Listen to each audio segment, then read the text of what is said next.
ओम श्री गुरुवे नमः। ओम श्री बृहस्पति नमः। गुरुवार का व्रत बहुत ही फलदायी माना जाता है। गुरुवार यानी बृहस्पतिवार के दिन श्री हरि विष्णु और बृहस्पति देवता की पूजा का विधान है। इस दिन लोग केले के पेड़ का भी पूजन करते हैं। बृहस्पति देवता को बुद्धि का कारक माना जाता है। अग्नि पुराण के अनुसार गुरुवार का व्रत अनुराधा नक्षत्र युक्त गुरुवार से आरंभ करके लगातार 7 गुरुवार करना चाहिए।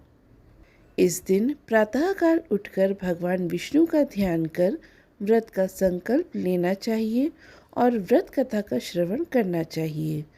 तो प्रिय श्रोताओं, आज आपको सुना रहे हैं बृहस्पतिवार यानी गुरुवार व्रत कथा। आप सभी मन में बृहस्पति देवता का ध्यान करके कथा को पूरा सुनकर कमेंट बॉक्स में बृहस्पति देवता की जय ज़रूर लिखिएगा। बृहस्पतिवार की पौराणिक कथा के अनुसार प्राचीन समय की बात है। बृहस्पतिवार व्रत की पौराणिक कथा के अनुसार प्राचीन समय की बात है। भारतवर्ष में एक राजा राज्य करता था। वह बड़ा प्रतापी और दानी था। वह नित्य प्रति मंदिर में भगवान के दर्शन करने जाता था। वह ब्राह्मण और गुरु की सेवा किया करता था। उसके द्वार से कोई भी याचक निराश होकर नहीं लौटता था। वह प्रत्येक गुरुवार को व्रत रखता और पूजन करता था। हर दिन गरीबों की सहायता करता था, परंतु यह सब बातें उसकी रानी को अच्छी नहीं लगती थी। वह ना तो व्रत करती थी, ना ही किसी को एक भी पैसा देना चाहती थी और राजा से भी ऐसा करने को मना किया करती थी। एक समय की बात है कि राजा शिकार खेलने वन को चले गए थे। घर पर रानी और दासी थी। उसी समय गुरु बृहस्पति साधु का रूप धारण करके राजा के दरवाजे पर भिक्षा मांगने आए। साधु ने रानी से भिक्षा मांगी तो वह कहने लगी, हे साधु महाराज, मैं इस दान और पुण्य से तंग आ गई हूँ। इस कार्य के लिए तो मेरे पतिदेव ही बहुत हैं। अब आप ऐसी कृपा करें कि हमारा सारा धन नष्ट हो जाए और मैं आराम से रह सकूं। साधु रूपी बृहस्पति देव ने कहा, हे देवी, तुम बड़े विचित्र हो। संतान और धन से कोई दुखी नहीं होता, इसका तो सभी चाहते हैं। पापी भी पुत्र और धन की इच्छा करता है। अगर तुम्हारे पास धन और अधिक है तो भूखे मनुष्य को भोजन कराओ, प्याऊ लगवाओ, ब्राह्मणों को दान दो, धर्मशालाएं बनवाओ, कुआं, तालाब, बावड़ी, बाग, बगीचे आदि का निर्माण कराओ तथा निर्धनों की कुंवारी कन्याओं के विवाह कराओ और यज्ञ आदि करवाओ। इस प्रकार के कर्मों से आपके कुल का और आपका नाम परलोक में सार्थक होगा और स्वर्ग की प्राप्ति होगी। किंतु रानी साधु की इन बातों से खुश नहीं हुई।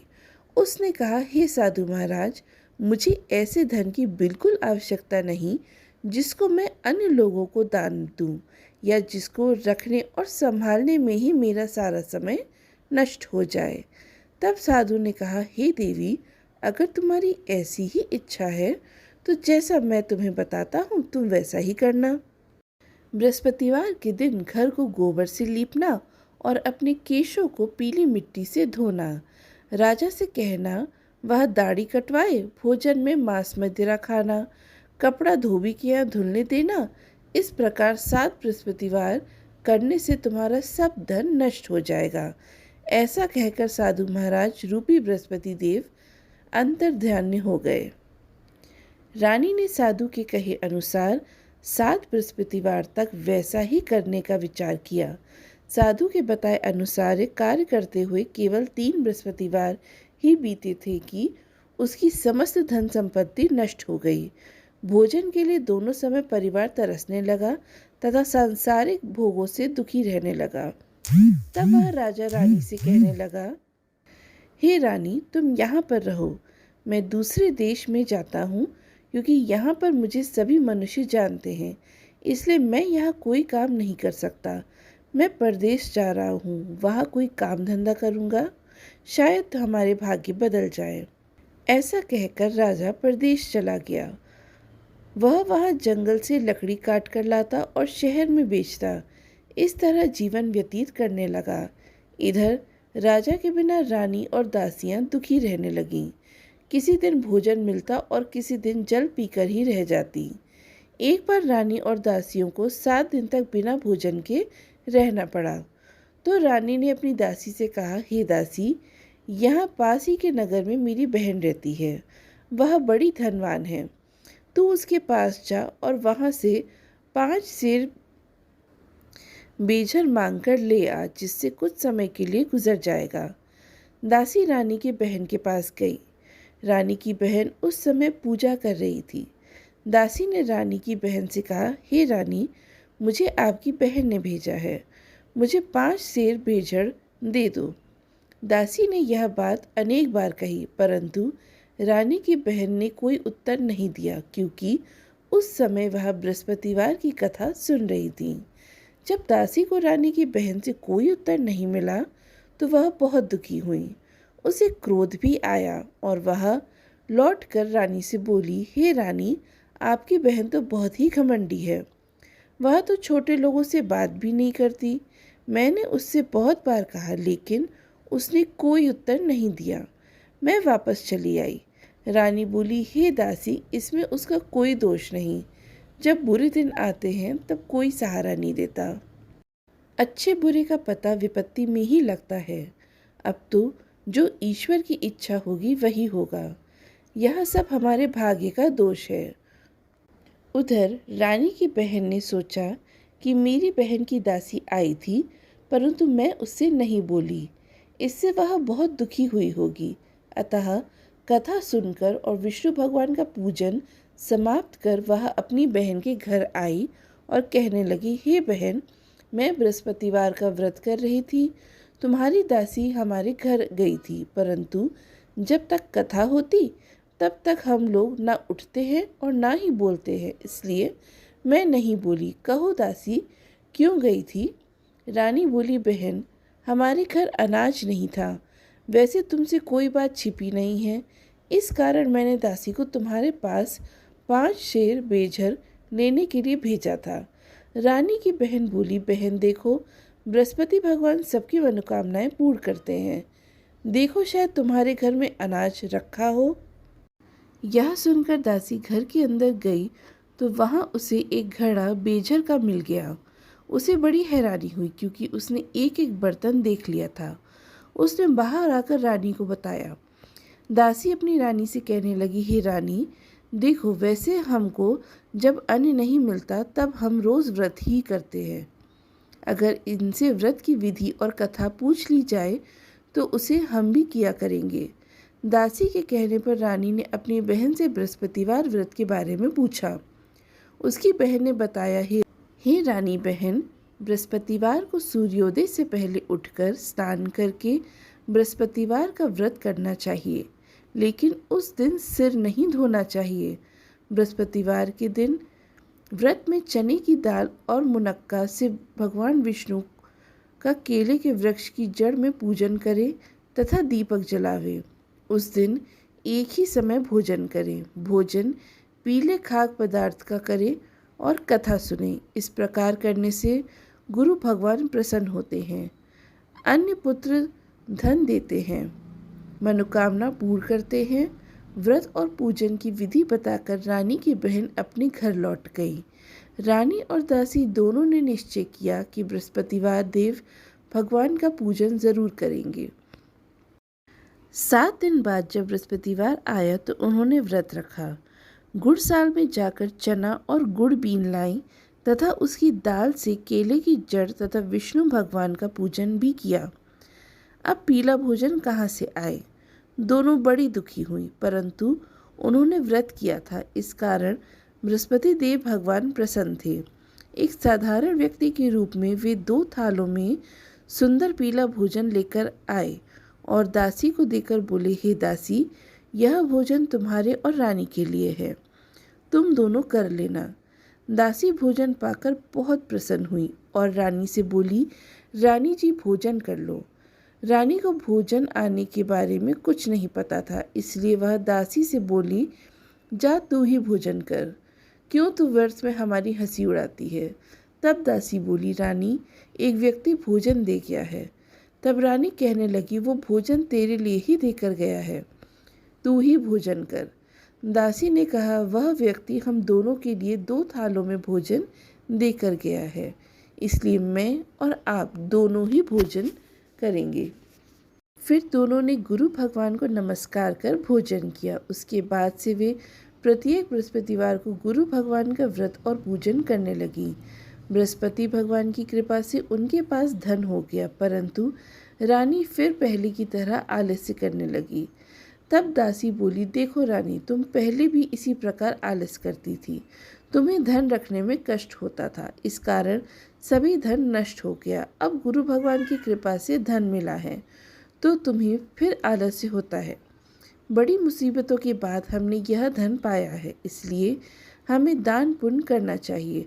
तुम भूखे मनुष्य को भोजन कराओ, प्याऊ लगवाओ, ब्राह्मणों को दान दो, कुआं, तालाब, बावड़ी आदि का निर्माण करवाओ, मंदिर पाठशाला बनवाकर दान दो, कुंवारी कन्याओं का विवाह करवाओ। धन को शुभ कार्यों में खर्च करो, जिससे तुम्हारे कुल का यश बढ़ेगा और स्वर्ग प्राप्त होगा और पितर भी प्रसन्न होंगे। दासी की बात सुनकर रानी ने इस प्रकार के कर्म करना प्रारंभ कर दिया, जिससे उनका काफ़ी यश फैलने लगा। एक दिन रानी और दासी आपस में विचार करने लगी कि न जाने राजा किस दशा में होंगे। उनकी कोई खोज खबर नहीं आई। उन्होंने बृहस्पति देव से प्रार्थना की और तब भगवान ने रात्रि में राजा को स्वप्न में कहा, हे राजा, उठ, तेरी रानी तुझको याद करती है। अब अपने देश को वापस लौट जा। राजा प्रातःकाल उठकर जंगल से लकड़ियां काटकर लाने के लिए जंगल की ओर चल पड़ा। जंगल से गुजरते हुए वह सोचने लगा, रानी की गलती से उसने कितने दुख भोगने पड़े। राजपाट छोड़कर उसे जंगल में आकर रहना पड़ा। जंगल से लकड़ियां काटकर उन्हें बेचकर गुजारा करना पड़ा। उसी समय उस जंगल में बृहस्पति देव एक साधु का रूप धारण करके आए और राजा के पास आकर बोले, हे लकड़हारे, तुम इस सुनसान जंगल में किस चिंता में बैठे हो, मुझे बतलाओ। यह सुनकर राजा की आंखों में आंसू भर आए और साधु की वंदना करके वह बोला, हे प्रभु, आप सब कुछ जानने वाले हैं। ऐसा कहकर राजा ने साधु को अपनी संपूर्ण कथा सुना दी। महात्मा दयालु होते हैं। वे राजा से बोले, हे राजा, तुम्हारी पत्नी ने बृहस्पति देव के प्रति अपराध किया था, जिसके कारण तुम्हारी यह दशा हुई। अब तुम किसी प्रकार की चिंता मत करो, भगवान तुम्हें पहले से अधिक धन देंगे। देखो, तुम्हारी पत्नी ने बृहस्पतिवार का व्रत करना प्रारंभ कर दिया है। अब तुम भी बृहस्पतिवार का व्रत करके चने की दाल और गुड़ जल के लोटे में डालकर केले का पूजन करो, फिर कथा कहो या सुनो। भगवान तुम्हारी सब मनोकामनाओं को पूर्ण करेंगे। साधु को प्रसन्न देखकर राजा बोला, हे प्रभु, मुझे लकड़ी बेचकर इतना पैसा नहीं मिलता जिससे भोजन करने के उपरांत कुछ बचा सकूं, और मैंने रात्रि में अपनी रानी को व्याकुल देखा। मेरे पास कोई साधन नहीं जिससे समाचार जान सकूं। फिर मैं बृहस्पति देव की क्या कहानी कहूँ, मुझे तो कुछ भी नहीं मालूम है। साधु ने कहा, हे राजा, तुम किसी बात की चिंता मत करो। बृहस्पतिवार के दिन तुम रोजाना की तरह लकड़ियाँ लेकर शहर में जाओ। तुम्हें रोज से 2 गुना धन प्राप्त होगा, जिससे तुम भली भांति भोजन कर लोगे और बृहस्पति देव की पूजा का सामान भी आ जाएगा। बृहस्पतिवार की कथा इस प्रकार है। प्राचीन काल में एक बहुत ही निर्धन ब्राह्मण था। उसकी कोई संतान नहीं थी। वह नित्य पूजा पाठ करता, परंतु उसकी पत्नी बहुत ही मलिनता के साथ रहती थी। वह ना तो स्नान करती और ना ही किसी देवता का पूजन करती थी। प्रातःकाल उठते ही सबसे पहले भोजन करती, बाद में कोई अन्य कार्य करती। ब्राह्मण देवता बहुत ही दुखी रहते थे। पत्नी को बहुत समझाते, किंतु कोई परिणाम नहीं निकलता। भगवान की कृपा से ब्राह्मण की पत्नी के कन्या उत्पन्न हुई। वह कन्या अपने पिता के घर में बड़ी होने लगी। वह बालिका प्रातः स्नान करके भगवान विष्णु का जाप करती। वह बचपन से ही बृहस्पतिवार का व्रत भी करने लगी थी। पूजा पाठ समाप्त कर स्कूल जाती तो अपनी मुट्ठी में जौ भरकर ले जाती और पाठशाला जाने के मार्ग में डाल दी जाती। वह जौ सोने के हो जाते तो लौटते समय उनको बीनकर घर ले जाती। एक दिन वह बालिका सूप में उन सोने की जौ को फटक कर साफ कर रही थी। तभी उसकी माँ ने देख लिया और कहने लगी, हे बेटी, सोने की जौ को फटकने के लिए सोने का सूप होना चाहिए। दूसरे दिन गुरुवार था। उस कन्या ने व्रत रखा और बृहस्पति देव से प्रार्थना करके कहा, हे प्रभु, यदि मैंने सच्चे मन से आपकी पूजा की है तो मुझे सोने का सूप दे दो। बृहस्पति देव ने उसकी प्रार्थना स्वीकार कर ली। रोजाना की तरह वह कन्या जौ फैलाती हुई पाठशाला गई। पाठशाला से लौटकर जब वह जौ बीन रही थी तो उसको बृहस्पति देव की कृपा से सोने का सूप मिला। उसे वह घर ले आई और उससे जौ साफ करने लगी, परंतु उसकी माँ का वही ढंग रहा। एक दिन की बात है, वह कन्या सोने के सूप में जौ साफ कर रही थी। उस समय उस नगर का राजकुमार वहां से होकर निकला। इस कन्या के रूप और सोने के सूप में जौ को साफ करते देखकर वह उस कन्या पर मोहित हो गया। राजमहल आकर वह भोजन तथा जल त्याग कर उदास होकर लेट गया। राजा को जब राजकुमार द्वारा अन्न जल त्यागने का समाचार मिला तो अपने मंत्रियों के साथ वह अपने पुत्र के पास आए और बोले, हे बेटा, तुम्हें किस बात का कष्ट है? किसी ने अपमान किया है अथवा कोई और कारण है? मुझे बताओ, मैं वही करूँगा जिससे तुम प्रसन्न होगी। तब राजकुमार ने अपने पिता को बातें बताई और बोला, मुझे आपकी कृपा से किसी बात का दुख नहीं है। किसी ने मेरा अपमान नहीं किया, परंतु मैं उस लड़की के साथ विवाह करना चाहता हूँ जो सोने के सूप में जौ साफ कर रही थी। यह सुनकर राजा आश्चर्य में पड़ गया और बोला, हे बेटा, इस तरह की कन्या का पता तुम ही लगाओ। मैं उसके साथ तुम्हारा विवाह अवश्य ही करवा दूंगा। राजकुमार ने राजा को उस लड़की के घर का पता बतलाया। मंत्री उस लड़की के घर गया और राजा का आदेश ब्राह्मण को सुनाया। कुछ दिन बाद ब्राह्मण की कन्या का विवाह राजकुमार के साथ संपन्न हुआ। कन्या के घर से जाते ही उस ब्राह्मण देवता के घर में पहले की तरह गरीबी का वास हो गया। अब भोजन के लिए भी अन्न बड़ी मुश्किल से मिलता था। एक दिन दुखी होकर ब्राह्मण अपनी पुत्री से मिलने गया। बेटी ने पिता की दुखी अवस्था को देखकर और अपनी माँ का समाचार पूछा। ब्राह्मण देवता ने सभी हाल कह सुनाया। तब कन्या ने बहुत सारा धन देकर अपने पिता को विदा कर दिया। इस तरह ब्राह्मण का कुछ समय पूर्वक बीता, लेकिन कुछ दिन बाद फिर वही हाल हो गया। ब्राह्मण फिर अपनी कन्या के यहाँ गया और सभी हाल कहा तो पुत्री कहने लगी, हे पिताजी, जब माताजी को यहाँ लिवा लाओ, मैं उन्हें यह विधि बता दूंगी जिससे गरीबी दूर हो जाए। अब ब्राह्मण देवता अपनी पत्नी को साथ लेकर अपनी पुत्री के पास राजमहल में पहुँचे तो पुत्री अपनी माँ को समझाने लगी, हे माँ, तुम प्रातःकाल उठकर प्रथम स्नान आदि करके विष्णु भगवान का पूजन करो तो सब दरिद्रता दूर हो जाएगी। परंतु उसकी माँ ने उसकी एक बात नहीं मानी। वह प्रातःकाल उठकर अपनी पुत्री का बचा जूठन खा लेती थी। एक दिन उसकी पुत्री को बहुत गुस्सा आया। उसने एक रात ओसरी से सारा सामान निकाल दिया और उसमें अपनी माँ को बंद कर दिया। प्रातः उसमें से निकाला और स्नान आदि करा के पूजा पाठ करवाया तो उसकी माँ की बुद्धि ठीक हो गई। इसके बाद वह नियम से पूजा पाठ करने लगी और प्रत्येक बृहस्पतिवार को व्रत भी करने लगी। इस व्रत के पुण्य प्रभाव से उसकी माँ भी बहुत धनवान हो गई और बृहस्पति देवता के प्रभाव से स्वर्ग को गई। वह ब्राह्मण भी सुखपूर्वक इस लोक का सुख भोग कर स्वर्ग को प्राप्त हुई। इस तरह कहानी कहकर साधु महाराज वहाँ से लोप हो गए। धीरे धीरे समय बीतने पर फिर बृहस्पतिवार का दिन आया। राजा जंगल से लकड़ी काटकर किसी शहर में बेचने गया। उसे उस दिन और दिनों से अधिक धन मिला।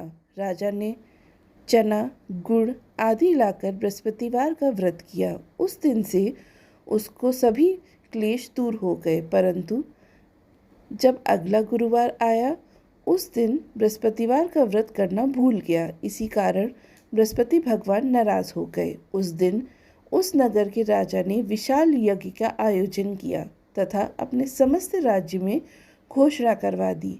कोई भी मनुष्य अपने घर में भोजन ना बनाए और आग भी ना जलाए।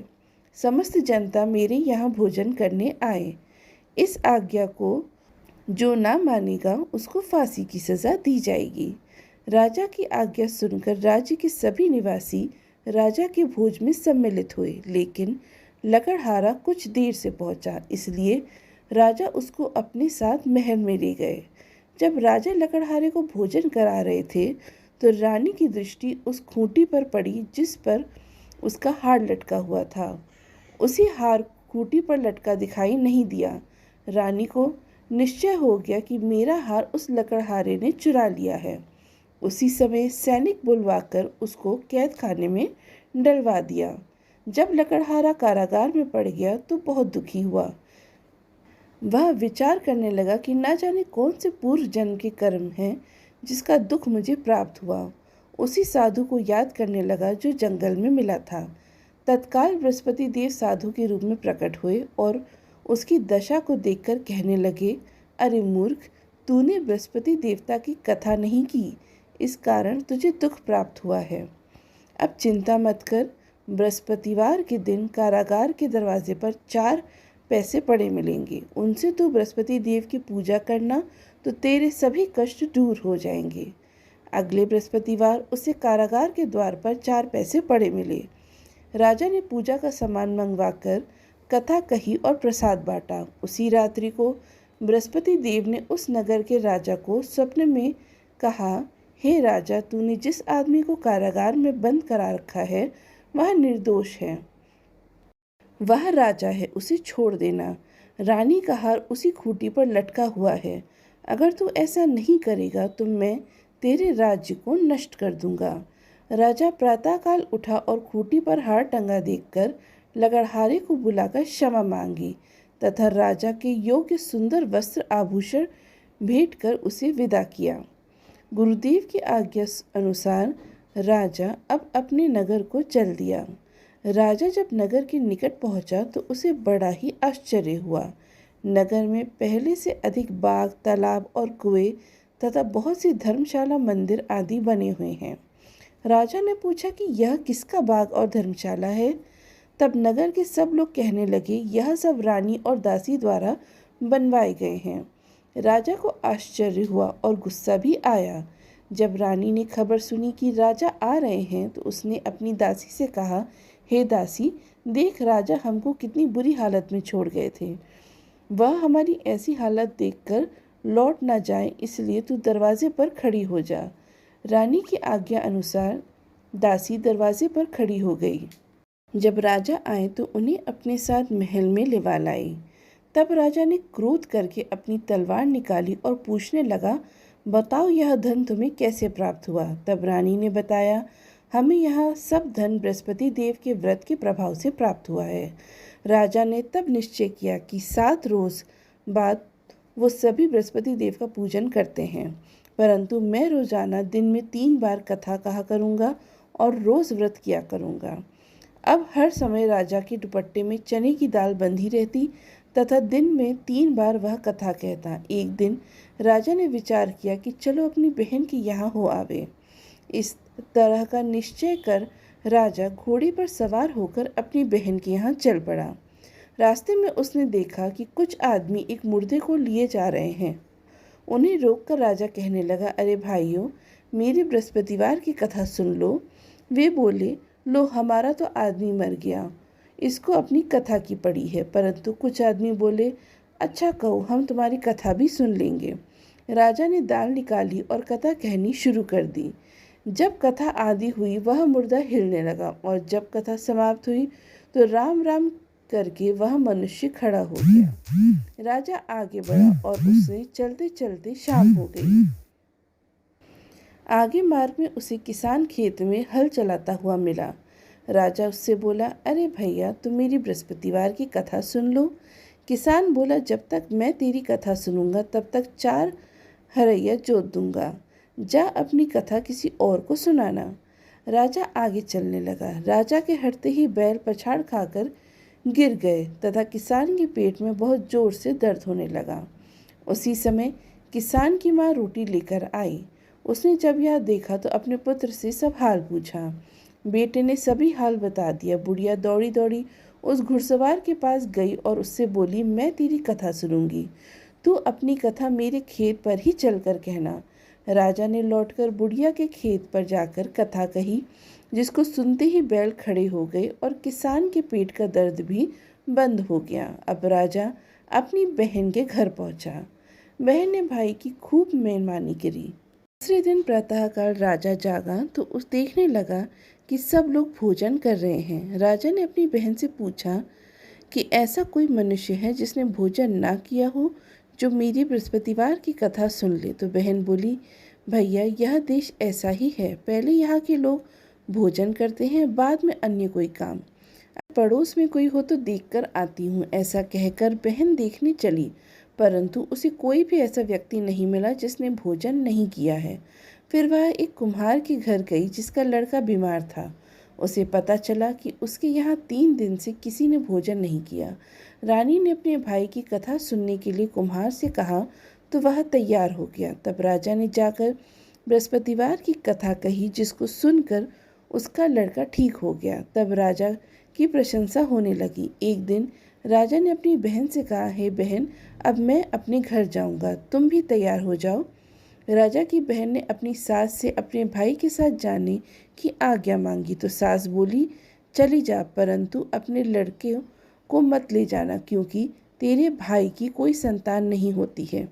बहन ने अपने भाई से कहा, हे भैया, मैं तो चलूँगी, परंतु कोई बालक नहीं जाएगा। राजा ने कहा, जब कोई बालक नहीं चलेगा तो तुम भी जाकर क्या करोगी। फिर दुखी मन से राजा अपने नगर को लौट गया। राजा ने अपनी रानी से कहा, हम निसंतान हैं, इसलिए हमारे घर आना कोई पसंद नहीं करता। हम निर्वंशी राजा हैं।